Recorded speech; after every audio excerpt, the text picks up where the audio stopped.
नमस्कार, स्वागत है आप सभी का। मैं हूं आपके साथ कृतिका सिंह और आप देख रहे हैं देश का number 1 news channel news 18 India, जिसकी बादशाहत लगातार कायम है। टीआरपी की रेस में आज तक काफी पीछे छूट गया है। नमस्कार, मैं हूं आपके साथ जसप्रीत कौर। सबसे सटीक और भरोसेमंद खबरों के लिए देश ने एक बार फिर से न्यूज 18 इंडिया पर भरोसा जताया है।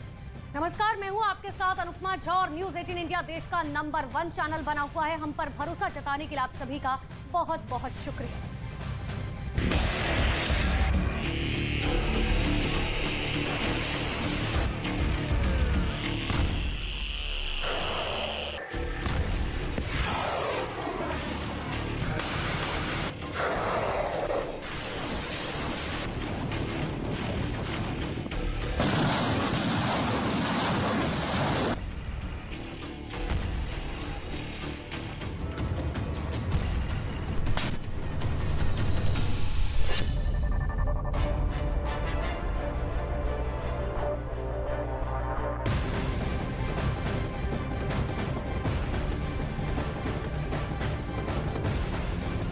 शुरुआत करते हैं रशिया यूक्रेन युद्ध के साथ, जहां बड़ी खबर सामने आ रही है जिसमें यूक्रेन ने रूस पर गंभीर आरोप लगाए हैं। रूस पर आरोप है कि जंग के मैदान में यूक्रेन की ही मिसाइल का इस्तेमाल रूस कर रहा है। इसके साथ ही दावा यह है कि रूस यूक्रेन के खिलाफ उन मिसाइलों से हमला कर रहा है जिसे उसने सोवियत संघ से अलग होने के बाद दिया था।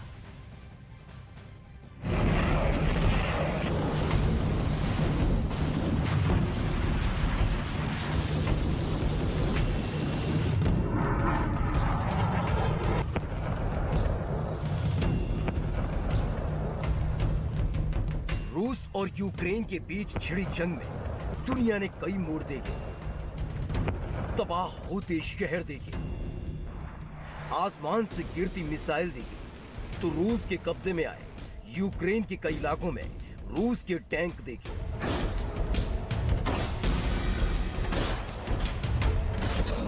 हर मोर्चे पर यूक्रेन ने खुद को साबित किया कि यूक्रेन के अपने लोग हमेशा पूरी ताकत के साथ युद्ध के मैदान में डटे रहे और रूस के हमलों का जवाब देते रहे।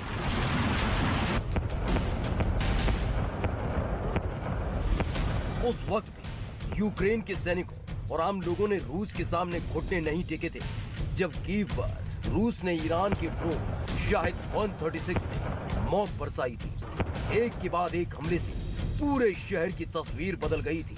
लोग अपने अपने घरों को छोड़कर जाने के लिए मजबूर हुए, लेकिन ज़ेलेंस्की के सामने कभी इस बात का दबाव नहीं बनाया कि वो रूस के सामने सरेंडर कर दे। और हालात ऐसे हो गए कि जंग में जो रूस लगातार यूक्रेन पर भारी पड़ रहा था, उसी रूस के सैनिक खेरसोन इलाके को खाली करके जाने को मजबूर हुए।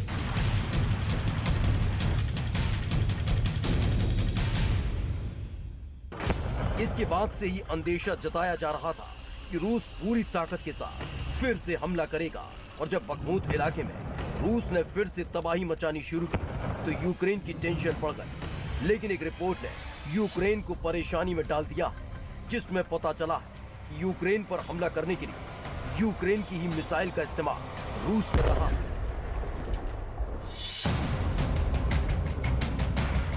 यूक्रेन की मिसाइल यूक्रेन के लिए आफत।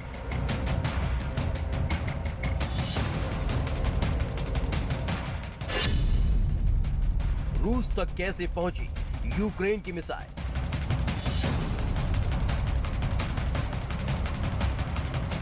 कीव पर जब हमला हुआ था, उसके बाद से ही यूक्रेन ने रूस के खिलाफ ऐसी लड़ाई लड़ी कि पुतिन की पलटन को खेरसोन का मैदान छोड़कर भागना पड़ा। इस दौरान रूस के सैनिक खेरसोन के जंगलों में अपने टैंक और हथियार छोड़कर भाग गए थे, जिसे यूक्रेन एक बड़ी जीत की तरह देख रहा था। लेकिन जब बखमुत इलाके में हमला हुआ, उसने ज़ेलेंस्की को पसीना पसीना कर दिया है, क्योंकि ये वो मिसाइल और हथियार है जो यूक्रेन के पास भी मौजूद है। जिसके बाद सवाल उठने लगा है कि आखिर किसने यूक्रेन की मिसाइल की सप्लाई रूस को कर दी? क्या कोई गद्दार यूक्रेन में रहकर यूक्रेन को धोखा दे रहा है? इसका जवाब भी सामने एक रिपोर्ट के जरिए मिल जाता है।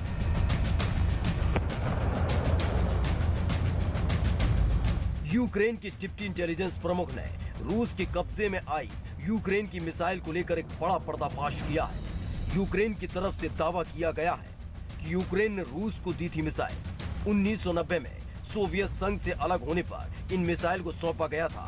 शर्त के मुताबिक रूस को मिसाइल देनी थी। जब रूस के पांव युद्ध के मैदान से उखड़ने लगे तो रूस ने यूक्रेन पर उन्हीं मिसाइलों का इस्तेमाल करना शुरू कर दिया जो 1990 के दौरान यूक्रेन ने शर्त के मुताबिक रूस को सौंपी थी। दावा किया गया था कि 1990 में सोवियत संघ से अलग होने पर यूक्रेन के पास परमाणु हथियारों का दुनिया का तीसरा सबसे बड़ा खजाना था। कहां गायब हो गए यूक्रेन के परमाणु हथियार? यूक्रेन के डिप्टी इंटेलिजेंस के मुखिया के दावे के मुताबिक यूक्रेन के पास भारी तादाद में परमाणु हथियार भी मौजूद थे, जिसमें यूक्रेन की तरफ से दावा किया गया है कि यूक्रेन ने अमेरिका और यूरोप के दबाव में आकर अपने परमाणु हथियार नष्ट कर दिए थे। वरना आज जंग में यूक्रेन की स्थिति बिल्कुल अलग होती कि बार बार रूस की तरफ से परमाणु हमले की धमकी दी जाती रही है और ऐसे में यूक्रेन को अमेरिका या फिर नेटो देशों की तरफ देखना पड़ता है और पश्चिमी देशों से मिली मिसाइल के दम पर यूक्रेन युद्ध के मैदान में करीब 10 महीने से बना हुआ है। लेकिन रूस अब यूक्रेन की मिसाइल से यूक्रेन पर हमला कर रहा है। यूक्रेन की तरफ से दावा किया गया है कि KH-55 सबसोनिक क्रूज मिसाइल का जो मलबा रूसी हमले के बाद खमेलनित्स्की इलाके में मिला था, वो मिसाइल 1970 के दशक में यूक्रेन में बनाई गई थी। वहीं यूक्रेन की तरफ से एक और दावा किया गया है कि Tu-160 बम वर्षक विमान का इस्तेमाल भी रूस कर रहा है, जो यूक्रेन में बनाया गया था। इन्हीं मिसाइलों के दम पर रूस लगातार यूक्रेन पर हमला कर रहा है। वहीं यूक्रेन की तरफ से एक दावा और किया गया है कि जंग में जीत के लिए जितनी तबाही के सामान का इस्तेमाल रूस ने किया, अब वो खत्म होने जा रहे हैं। पुतिन का बारूदी तहखाना खाली हो रहा है। रूस सिर्फ 4 से 5 बार बड़े हमले कर सकता है। रूस के बारूदी तहखाने में मिसाइल बेहद कम है। एक हमले में करीब 90 मिसाइल का इस्तेमाल होता है और ऐसे में खत्म होती मिसाइलें बनाना रूस के लिए जल्दी संभव नहीं है। यूक्रेन के इस दावे के बाद कई पश्चिमी देश भी अलर्ट मोड पर आ गए हैं, लेकिन अब भी यूक्रेन के सामने खड़ा संकट टला नहीं है, क्योंकि रूस के कब्जे में अब भी यूक्रेन की कई मिसाइलें हैं जो कभी भी तबाही मचा सकती हैं।